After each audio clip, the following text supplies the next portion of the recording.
Hello, everybody. Welcome back to Plotlines. I'm your host, Connor, and today we're going to be talking about the once great country of Venezuela, how it became a socialist country. And with me to discuss that is a mutual, Captain Latin America. Welcome to the show, Cap. Hey, Connor, thank you for inviting me on. Yeah, it's my pleasure having you on. Uh, for everybody who is watching and listening, we did have like a very long conversation before, and it's a great conversation. So I'm very excited to share with you guys, you know, uh, just the story we're going to talk about. So, Captain Latin America, where do you want to start with Venezuela? If you could just sort of explain the where sort of where it started. Why is it in the position it is? Well, I guess we should start before, the whole thing before it became a socialist country. We should start, I suppose, a few years before that. Uh, I guess in the decade of the 70s is a good place to start the story, as good a place as any. Uh, Venezuela had been, for most of the 19th and half of the 20th century, a rural country. At the during the second half of the 20th century, it found that it had a lot of oil. Like we found that there was a lot of oil that could be exploited as a natural resource, sold, and that kicked off the industrialization, the limited industrialization of Venezuela. Like it was all um, during the mid the middle of the 20th century. It was mostly oil exploitation. And during the early 70s, we had a very uh, polemic president that was a social democrat, whose name was Carlos Andres Perez. He's now deceased. And he started using the oil revenues to fund all sorts of social programs uh, of a socialist nature. So that led to an unsustainable situation that exploded, during the 90s, when the price of oil dropped dramatically, and that created the necessity for austerity measures, which created a lot of social unrest. That particular period, um, I'm writing about that particular period, and it looks a lot like the United States does now. Like there was a high inflation, but not terribly high, but just high enough so that people's salaries weren't enough to cover their expenditures, and the lower classes were finding themselves displaced from the kind of lifestyle that there was an expectation that they could have, like a home, a car, a job would be enough to cover for the basic necessities. That started becoming increasingly out of reach for most of the Venezuelan population. And that led to a lot of unrest.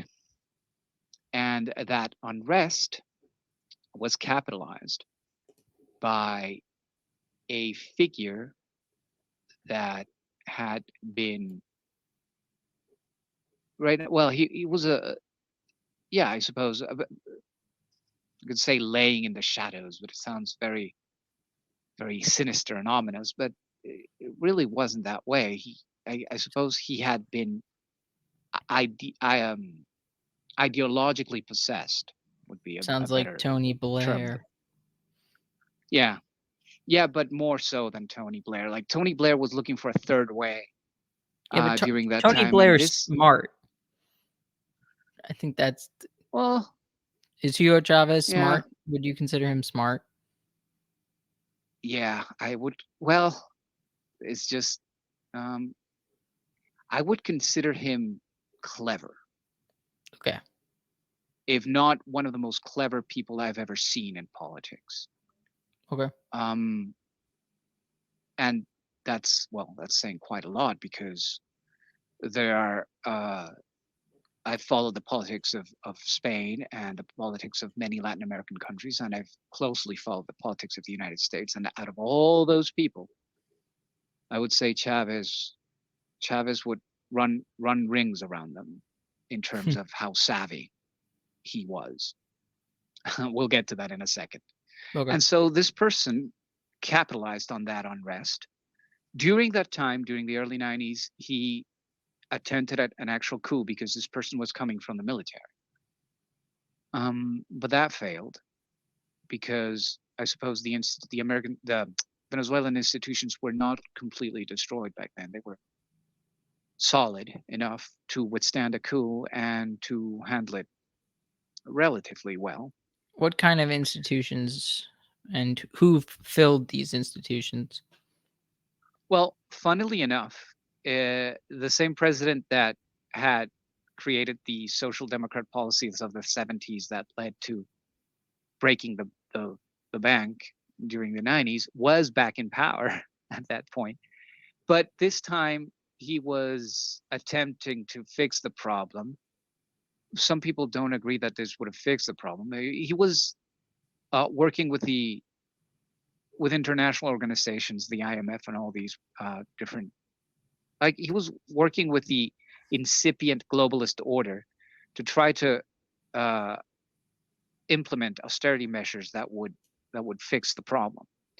Why was And there no like right wing party though at all? good Because it seems like question. there's Hugo Chavez and then there's this social democrat.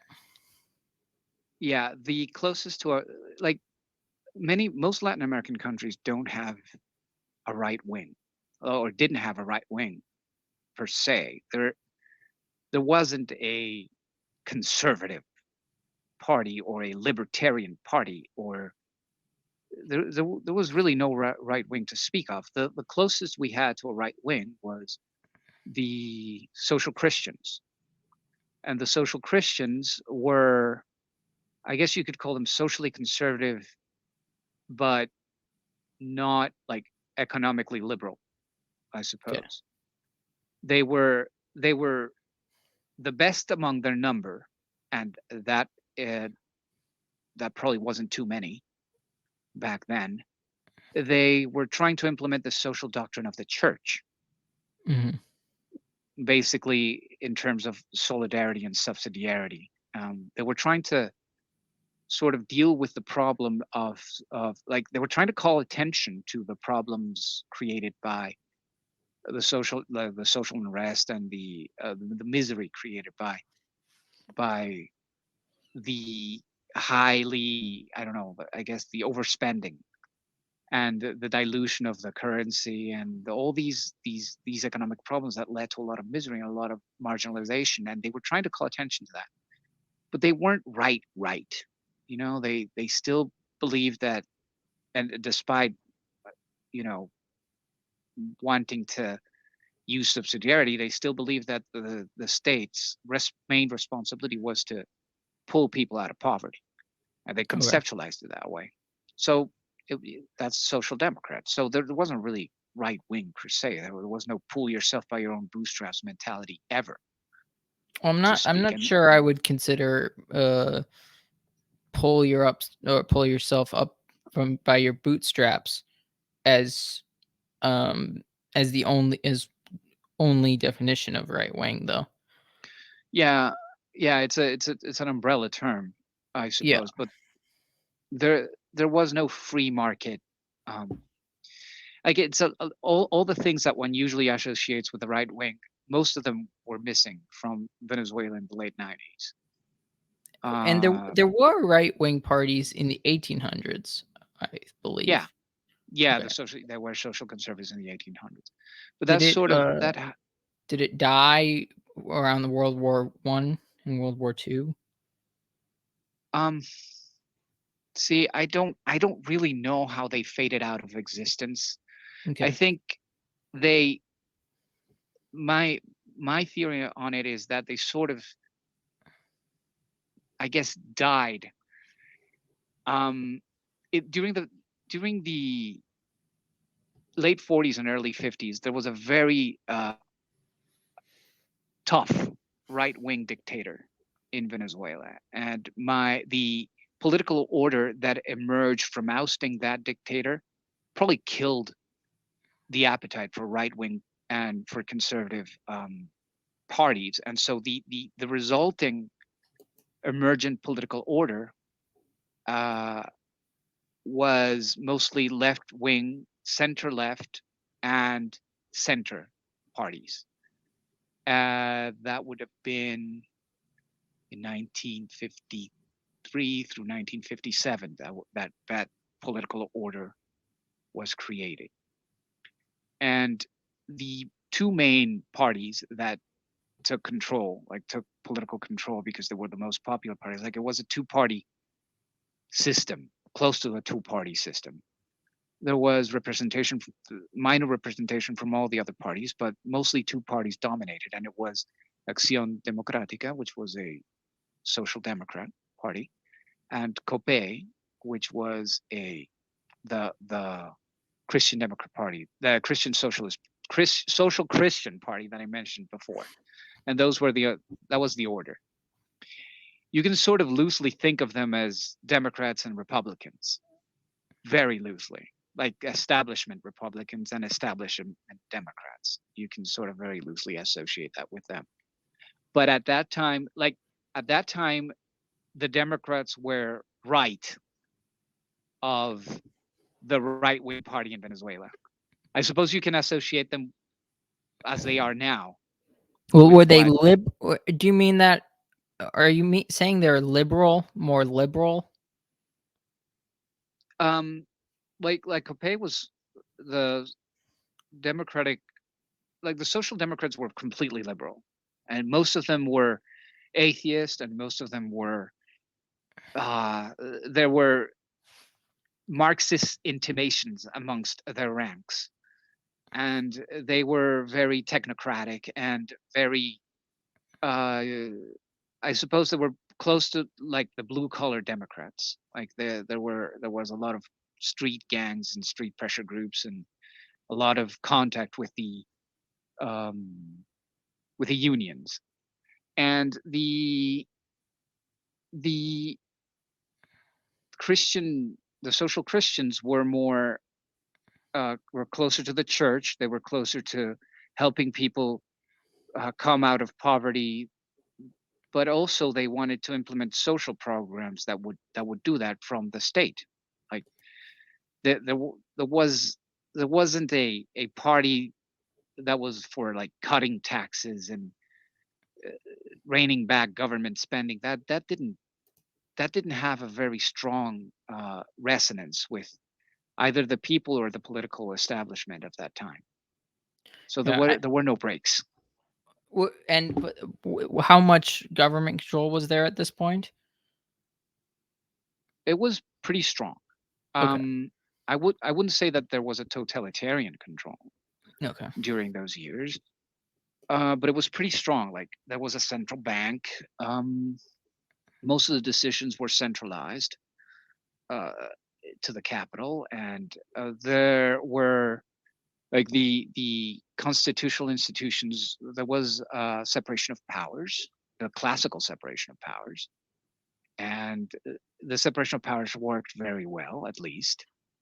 Um, but there was a lot of there were many fortunes made by working with and for the government by captains of industry, and captains of industry had to like there was a lot of, I guess you would, the homologous situation would be what they call um, crony capitalism in the United States.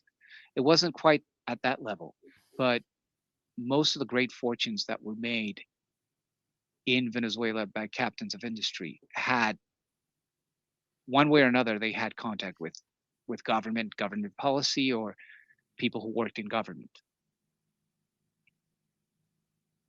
So it was a pretty closed off system. It wasn't like you could rise up out of poverty, or you could rise up out of the middle class, but if you weren't connected, then you had to become connected at some point. So it wasn't paradise by any means.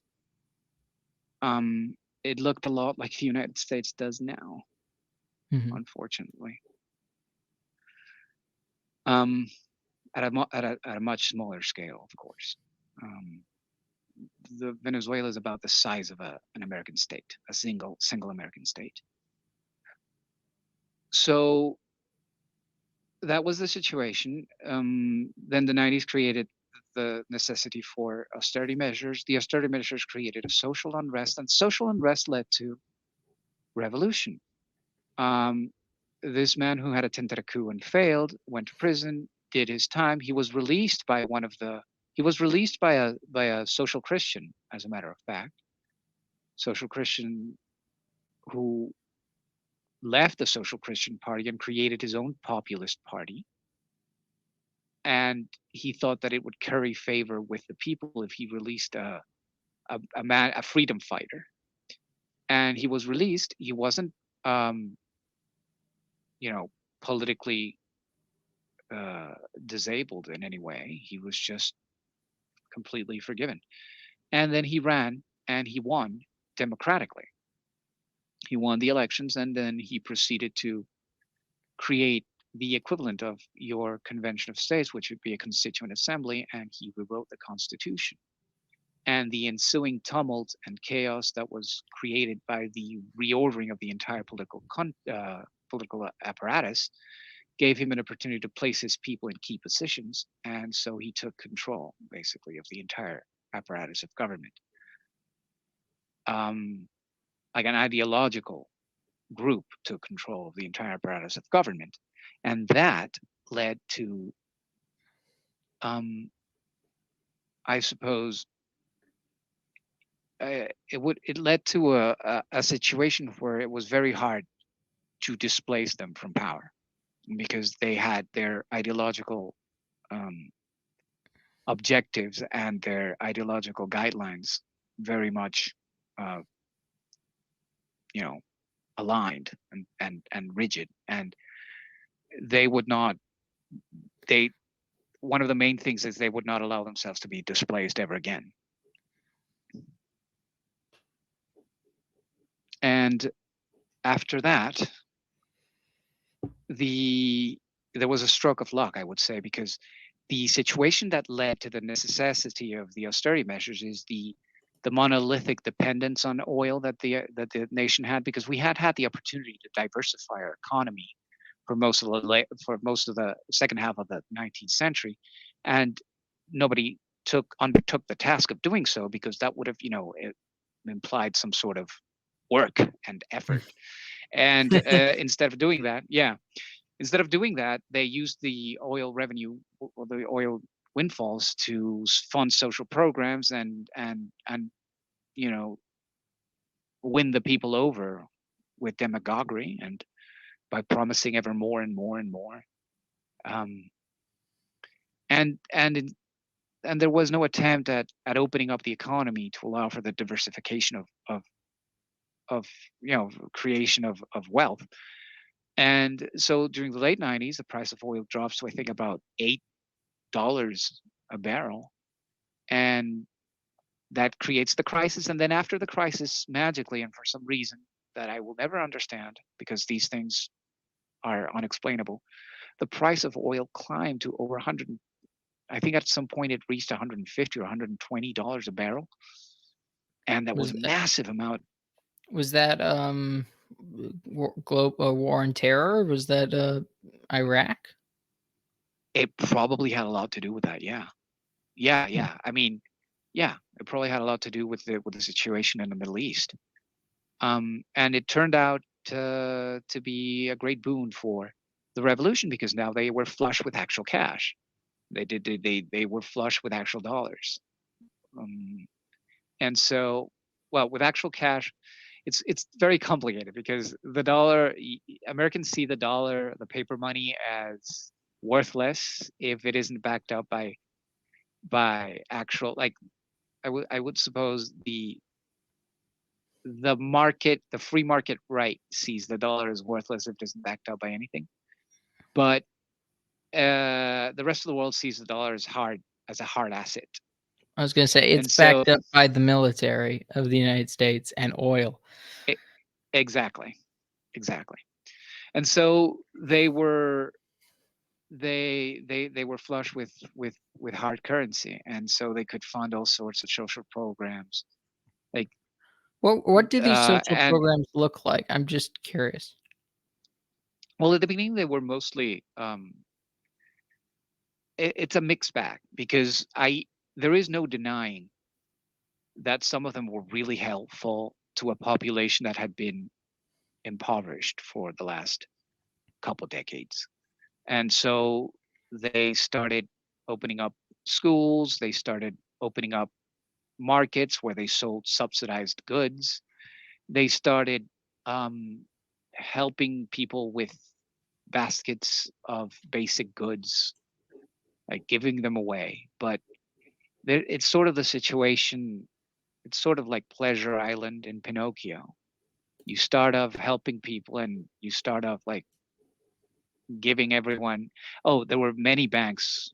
There were banks that created that were popular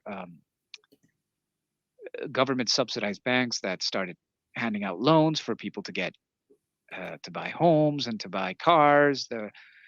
There were they were giving away actually homes that were created by the government. They were giving away um, appliances, electric appliances for homes. It was a it was a it was a party. It was a party. It was a government spending party, much more so than anything that had ever happened before with the Social Democrats. It was everybody was flush with cash. Everybody was happy. There were a couple things that at the time uh, were distressing, like the currency exchange controls, and there were increasing controls over the economy and over what people could do. There was you couldn't fire people. There were um, it was very hard to import and export goods. You had to go through a very rigorous process. But the like normal people in the street who, you know, salary workers and people who were, I guess, belonged to the lower middle classes and didn't have businesses, it was a boon for them. Uh, they did pretty well for a few years. Unfortunately, none of it is sustainable, and that that set the stage for an even worse crisis than the one we'd had during the 90s when the oil revenues dropped. Um, People started going hungry because they had become dependent, and the productive power of the economy had been um, oh, it had been asphyxiated, so that a bunch of businesses had closed. The economy just shrank, and everything became dependent on the government. And then the uh, the ears and the tails started growing on the people. They started becoming donkeys because they figured out that they had become so dependent on the government that now the government, in order to get food from the government, they had to follow the party line. Hmm. There was no alternative. Mhm. And one thing that happened that I think allowed for this entire mess to go unchecked was that the establishment parties, like the social democrats that had been, and the Christians and the social Christians that had been powerful before the revolution, they developed a sort of Chavez derangement syndrome, just like they do, like all populists seem to have that effect on the country's political elite. They develop this derangement syndrome, and that nothing they do is good, nothing they do can work. And they become, you know, so uh, mono. They have the fixed idea that everything is bad, and they attack the person. They attack Chavez, bad, bad, bad. They become politically um, stupid, I suppose. And they became so stupid that they became the plaything of Chavez, and Chavez manipulated them and made them look stupid to the people for years and years and years, even as he was uh, destroying the institutional integrity of the country and creating Wh- all these unsustainable programs. why were they stupid if basically Chavez wasn't working, like stuff he wasn't working. Because they attacked Chavez irrationally. Like they Okay. became irrational. So they became They like looked, they exaggerated everything. yeah, they Okay. exaggerated everything. Nothing ever worked. Like he, he basically manipulated them into making themselves look um like evil people, and they let themselves be manipulated into that because they became irrational. They started screaming. They started, and I guess I would, at that point, I would describe the opposition like as as the Democrats uh, trying to fight off Trump. But Chavez wasn't Trump. Chavez was a populist like Trump, but ideologically possessed by the same set of um, presuppositions. I would call them that drive someone like Alexandria Ocasio Cortez and the Squad. Why did the And elite have a problem with him though? Or maybe is it possible that they actually didn't have a problem with him? no, they did. No, they did. They did. Okay. It you can see it play out in the United States within the Democratic Party. You can see that there is a real struggle between the Squad types and the Pelosi types in the If you could Democratic Party.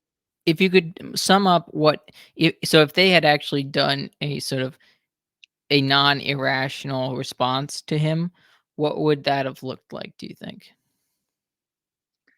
I think they would have been it would have been better for them to not demonize Chavez, but to sort of try to make the case to the people that eventually all the policies that they were very happy with were going to come back and bite them in the And ass. he didn't have a, uh there was no opposition, There was at or that okay. time, there was at that time, at that time, there was an opposition, but it was divided, I would say, between those who were irrationally trying to oppose them and those who were a little bit too eager to collaborate and you know, to let the nature of the country be transformed forever without calling attention to it, 'Cause without even remarking upon it. so, do you know who Academic Agent is? Yeah, Okay, because he would say sort of one elite just replaces another elite. Do you think just the elite at the time was just too weak and it was just obviously getting wiped out? Because the other groups you said that would opposition sort of collaborated, so they kind of knew that the current elite was collapsing. I think there's a lot of that. Yes, I think there's a lot of that. Uh, and it's almost independent of the of I would suppose of the political affiliation of the different elites. Like it's not the set of ideas. Like it's not that they were weak because they were globalists or they were weak because they were social democrats or they were weak because they were Democrats. The the weakness was in terms of their character and their cleverness and their capacity to react. Mhm. So it was a weakness of character, I would say, and a weakness of resolve, and that's why they were swept away. So they were just complaining and demonizing all the time, and trying to get people to, they were selling themselves to people as if I guess, well, as Christianity was selling itself to people in Europe when it was being displaced during the later half of the 20th century and the early 21st century. They were trying too hard, and there wasn't a conviction. They didn't have the courage and the firmness of their conviction, and that does a lot for So people would because, are you sure it would be considered trying too hard, or is it just sort of false, sort of a false belief that they're trying to argue for? Like, they don't like, their belief is half-hearted. well, 'Cause, like, there's authenticity. People crave authenticity. yeah, yeah, yeah. If you That's a don't very, yeah. go ahead, No, go no, ahead, go ahead. go say what you're gonna say. No, it's a good distinction to make because they, I guess what how I would rephrase it is they looked like they were trying too hard. They didn't Well, don't look. when you do that, don't isn't that because you're trying to cover inauthis inauthenticity. Why can't Yeah, I say that? Authenticity. It's a hard word to inauthenticity. say. Yeah, they probably were covering for that. Like one of the things that I noticed is that the quality of the statesmanship that we had during that the late stages of the political order that collapsed, that Chavez destroyed, the quality was very low, and these people didn't have these people didn't know why their institutions, they didn't understand the principles on which their institutions ran and were based on. So they didn't have any, there was no there. They were empty vessels of a dead order. And and how can you defend something if you don't know what it is? How can you feel any conviction or any pride or any love for something, and the kind of love that makes you an authentic fighter for that, if you don't know what it is? You don't even have the not like you aren't even acquainted with what that could be. And unfortunately, I see a lot of that in the American establishment right now. I see figures like that in people like, um, I suppose, yeah, Nikki Haley. That's what Uh, I was thinking. That's exactly what she I was she thinking. she she is very sharp, very well prepared. Um, like she is a knowledgeable person, but she doesn't know any of the principles that the order that she is trying to defend were founded on. She doesn't understand how those interact with the realities that she's facing as a candidate, Well, and it to makes her me, it look seems more that hollow. to me, of course, she's hollow because it's not that. I don't think it's that she's trying to defend like the principles of the system. I mean, in some sense, not the system people want. She's not defending the system people want.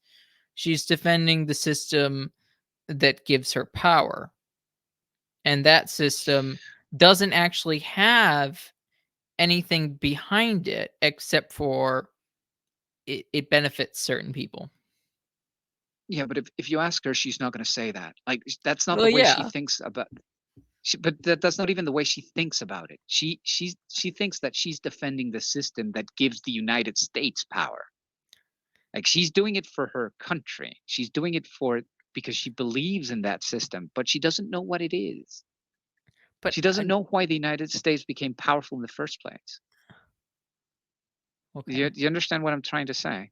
So she I can't defend the yeah. actual United States. She can only defend the lumbering husk, the lumbering hollowed out husk that she inherited from people who never taught her why the United States is what it is. Well, but that's what I'm saying And is that husk is just the thing that gives her power, and that at the root of that, it's not the real United States that she actually wants correct, to defend. correct, correct. Yeah. Yeah, but she doesn't think of it in terms of what gives her and what doesn't give her power. Like See, I don't think these she's because people Go ahead. Sorry, go ahead. No, you go. No, no, I don't, because I don't see her. I don't conceptualize her as a full leftist, which they are completely concentrated and on power politics. I don't think that she parses out the world that way. She But she's doesn't a act in terms. practical leftist. Like, her speech is about, like, needing a woman to take charge, like, a woman needs to do this. She plays to all leftist concepts that exist in America. It's just she's doing it from, uh, a neocon position. Yeah, well, it's the liberal order, and believe me, there were many admirable figures in the late 1990, early during the whole decade of the 1990s. There were very, very many admirable figures who were conservatives in Venezuela who also played to that messaging, because that messaging is the messaging that the international order is trying to use in order to, I suppose, open up the game. That's their version of opening up the game. But instead of opening up the game so that people What can do you mean afford, by opening up the game? Sorry, I'm not really sure what that means. okay, so opening up the political game, opening up the opportunity to participate in the decision making process that is going to have an effect on everyone's lives. So basically, And you need to play to a certain, message in order to get a spot on the team. but it's not just a message, Connor. It's a reality that that's what they're doing. Because if you look at places like the European Union right now, you look at the European Parliament, it's mostly young women. Like, they actually implemented what they're talking, the thing that they were talking about. They're And doing it, and everybody is voting in every other country basically to leave. They're like, correct. "Get me Because out of here." yes, because their version of opening up the game is not allowing people who are genuinely trying to make things better. It's opening up to an identity group. So that's it's a hollow vision of the world that isn't based on first principles. It's based on identitarian politics. It's based on hollow premises. And that's what it comes back to Nikki Haley. She's defending a liberal order. To her, the United States, if you ask her, what is so important about the United States? She says, it's the only country where a woman like me can become president. She's going to say something like that. And Good she's not thing going to say she it's the can't only, become president. So it's actually well, not the only world. It's the There are no countries that will ever elect Nikki Haley as president. no, well, there are plenty of countries who would choose her. Well, but Like, she's not, she's an American. Or is she, I yeah, mean, true. she could theoretically go to India and be like, "I want in," but Modi's just gonna slap her in the face and be like, "Nope." Yeah, no, no, So, no, they're not going to let her. it's the only place she could get elected. I mean, Yeah, but she can't just move to Britain and become the next prime minister. true. But what I mean, yeah, that's true. But what I mean is, the way she conceptualizes the United States is an identitarian. It's an identitarian lens.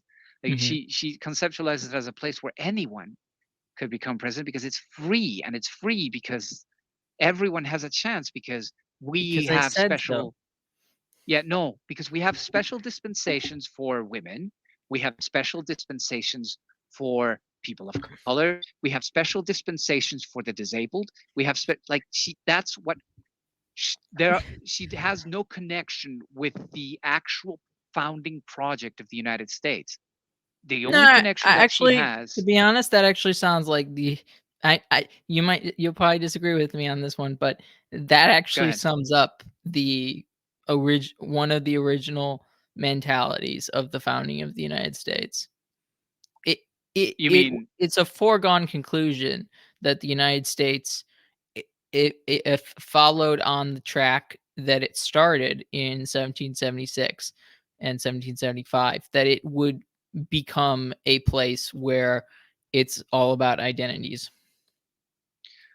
Like, well, philosophically, it is like, liberalism falls victim to this kind of ideological capture because it eliminates whole like it hmm, eliminates religions from dictating uh what is valued and what is not. So then it opens up these identitarian debates. That's interesting. Because There may be something to that. if you had you can't have a Catholic state and a liberal state, right?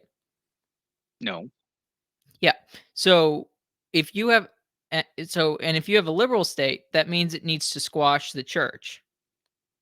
not necessarily.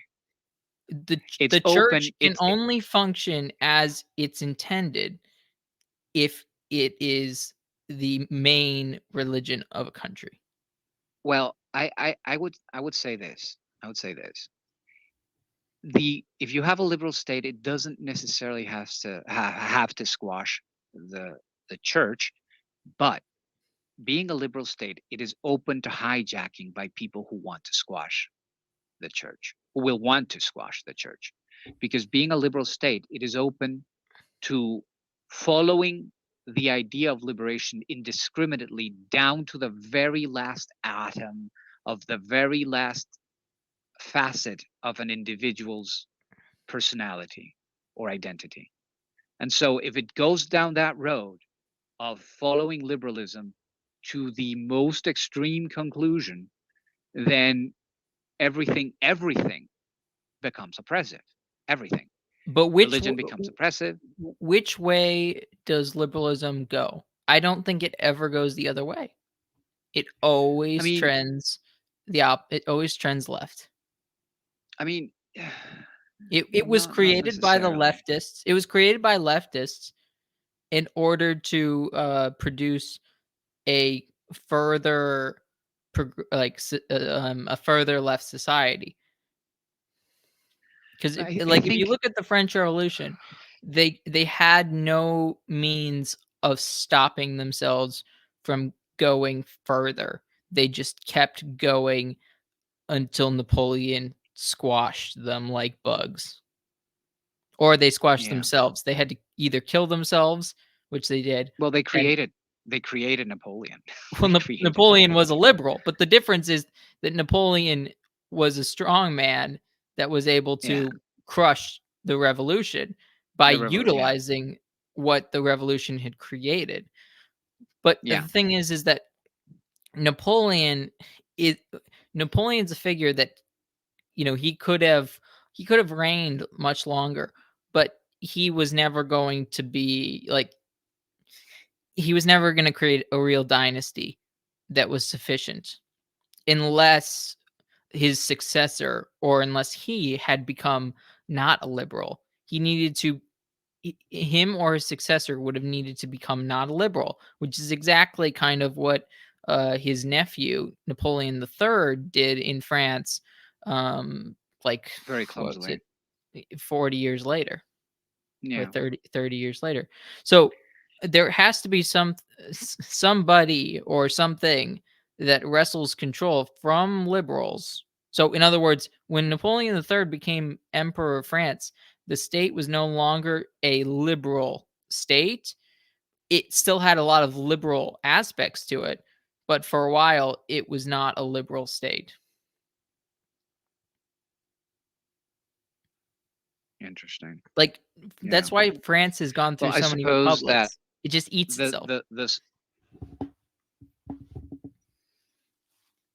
it eats itself over and over and over again. Yeah. And Well, in I suppose England, the solution to that would be the. I'm sorry, no, what's the Connor. solution? Hold on. No, no, no. I didn't hear what you said just now.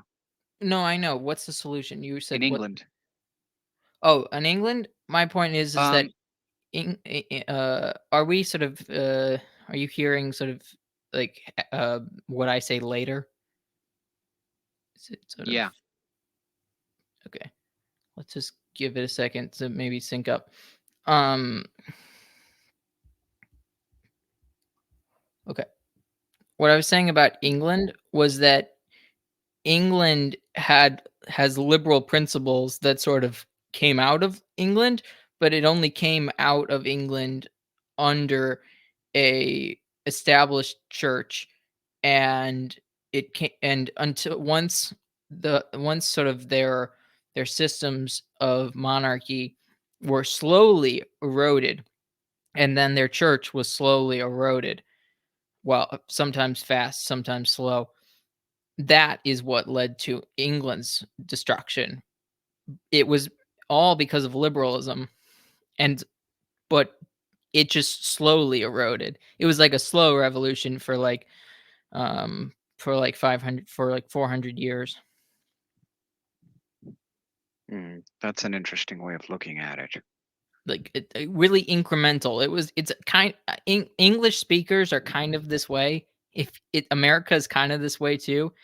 It's just slow. We work in incremental ways. The French like do things in ridiculous time. Like the French could be a monarchy one day, and then like 100 days later they're a communist republic, or sorry, not Yeah, communist state. And then this they Spanish speakers are even I don't even know how to like detail how Spanish speakers generally function in that way politically, but I would imagine it's different from the slow incremental and from the fast like totalitarian change. I would say it's kind of like a mixture of both things Yeah, we do kind of for Spanish. that makes sense. Spain is kind of a funny well, I mean, Spanish culture is a very interesting culture. And Yes, it is. I suppose it would.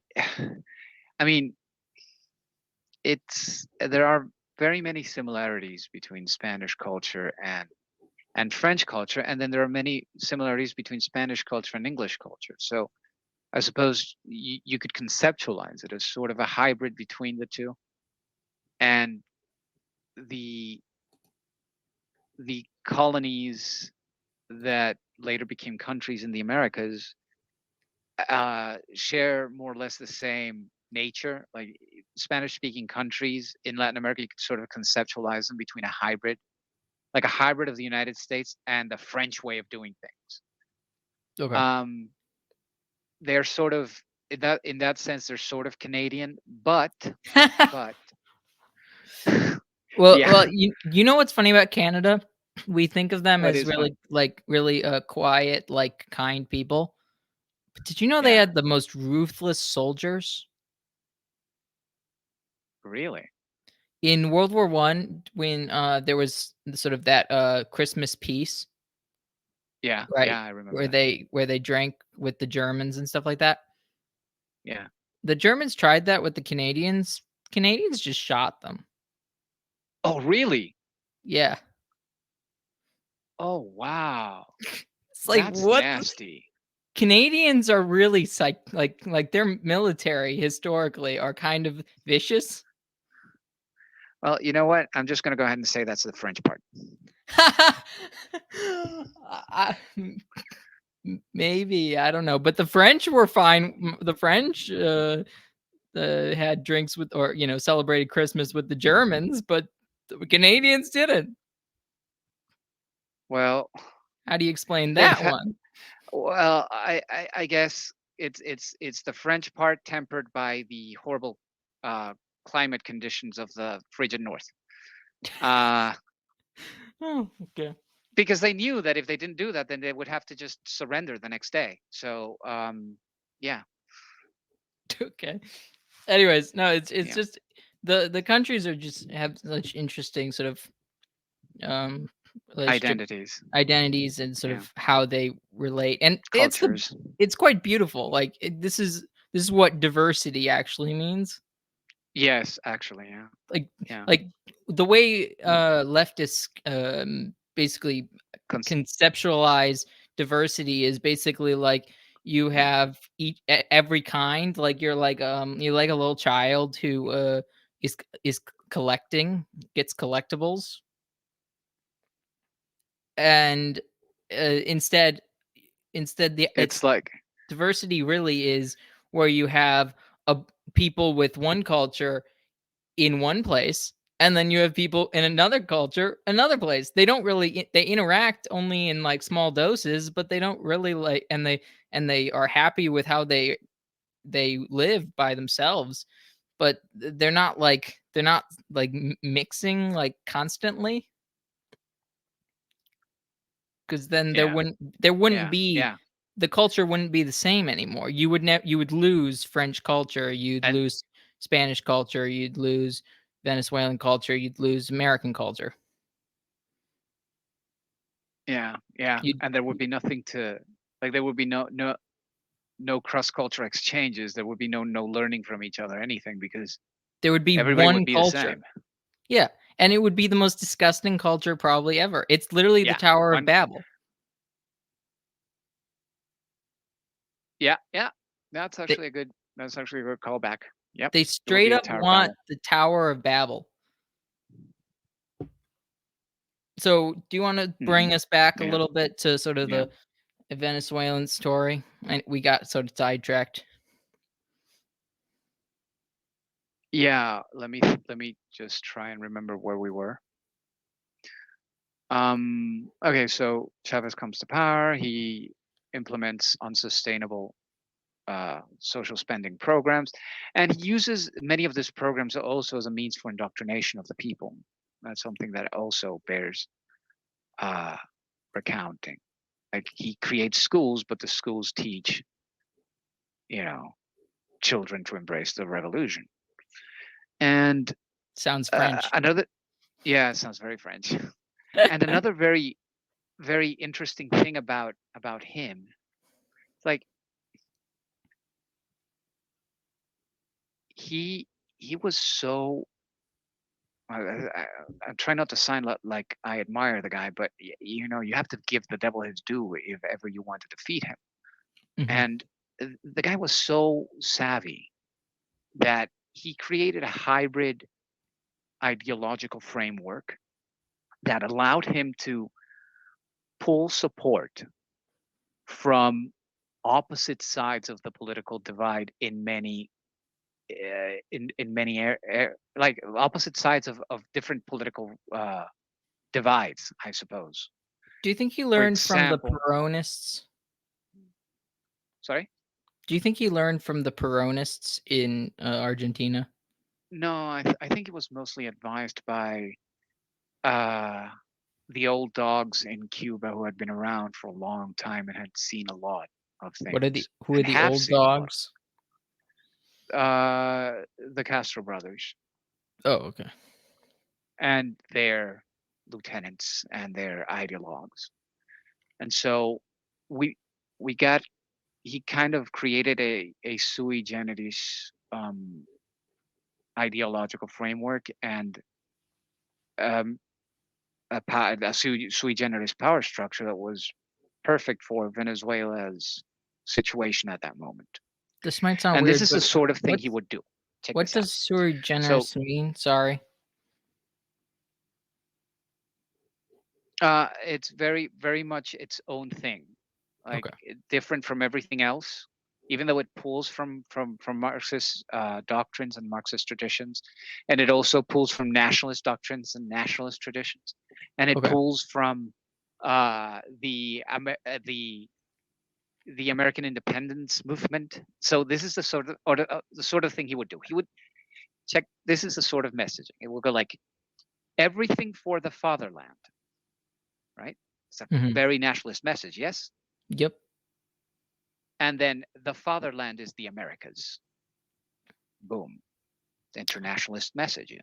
So it kinda sounds like a You little get bit of a two. mix of like the French Revolution and Nazi Germany messaging.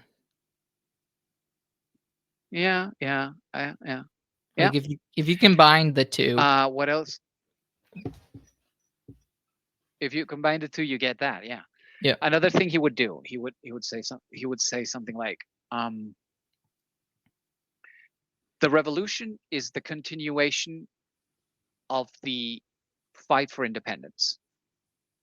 And it would be imagine if the 1619 project, instead of saying America is ugly and bad, he would say George Washington wanted critical race theory. right? Uh, Um, George Washington was aiming at critical race theory. That was the final embodiment of the American project, as detailed by the 1776 Constitution, is us.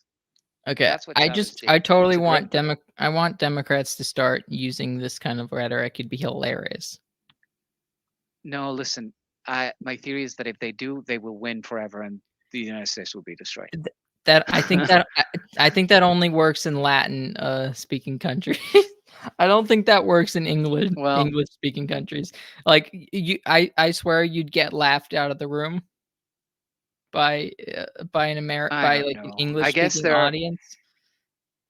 Like, no, like, that's why they have to I that's why think. they have to take down, like, monuments and stuff.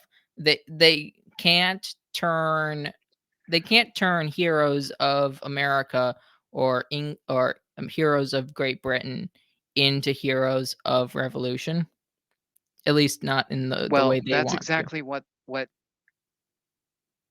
the thing is. They made a mistake. They made a huge mistake when they Okay. took over the schools and they started implementing their slow march. They they they took it as a given that their project, like they accepted the true nature of their project, as opposed to the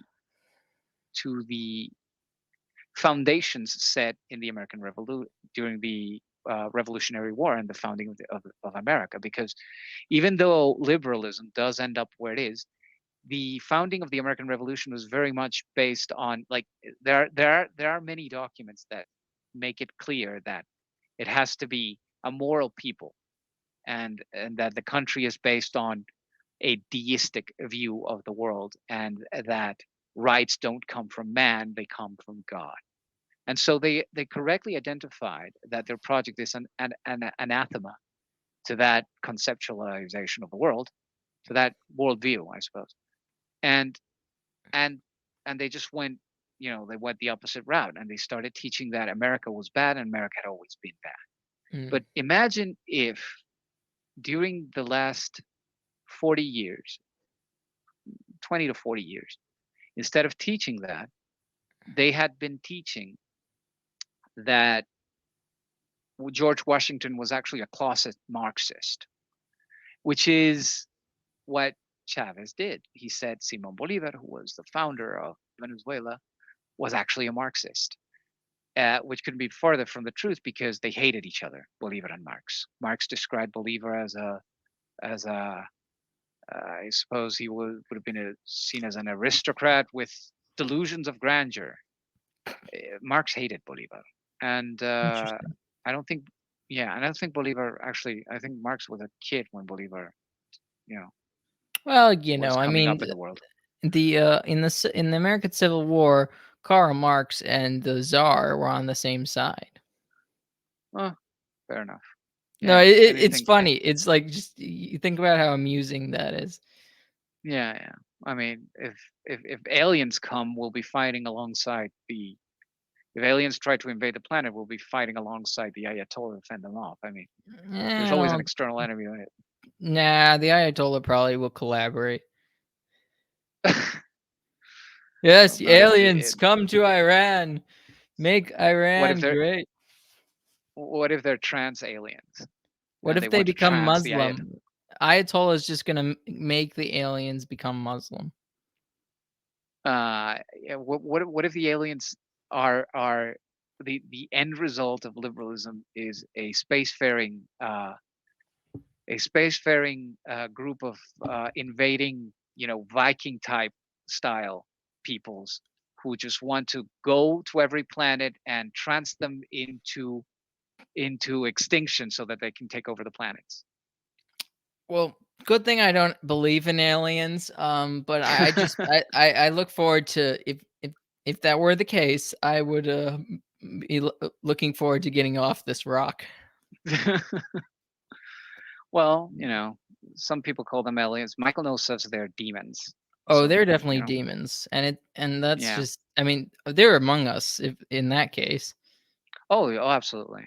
they're, Yeah. I, I I mean, they're transing the kids. Yeah. Literally. I've seen what that looks like. I've seen it. Just the way, like, It certain women scream at, like, good things. yeah. That's enough They proof there's demons. they don't look in they don't look like they're self-possessed, these people, some of these people. No, they're just possessed. And they're just possessed. And it happens that when when totalitarian regimes take power, you will see people who are very nice and very decent doing very horrible things and being able to live with it. And I think that's because they've compartmentalized a part of themselves that is no longer them. Like they are that part of themselves is the regime, and that regime is not the person leading the regime. It is what would be called a principality. I think So when you accept the ideologies of these groups, you are no longer acting like a sane person because you are no longer acting like there is a heaven or a hell. yeah, yeah, that's probably fair enough. And Yeah, that's pro until everyone who reminds you that there is a heaven and a hell is dead, until they're dead, you will not sleep. yeah, that's probably true. That's probably where it starts right then. Yeah. Well, I think we're gonna have to have a part two at some point, Captain. Um, What, did we already exhaust the time? I well, I have something in a few minutes.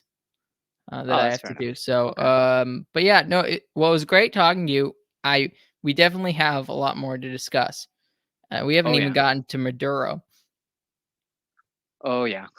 We haven't even gone to the part of the story, to my fear about what happened in 2013. I'm just gonna leave it as a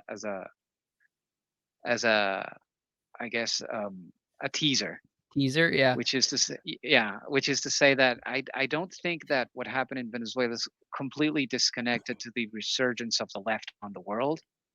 Like there are massive amounts of oil windfall revenues that are unaccounted for, uh, that Well, came in at the highest. Sorry, now you're giving it away. What are you doing? I'm just saying, I'm just saying, nobody knows where that money is. And all of a sudden, when Chavez died, the left started, popping up everywhere with a bunch of activist groups everywhere, having a lot of money to do a lot of things. And that's about it. I'm not gonna say anymore. Okay. Well, we'll discuss that next time on Plotlines.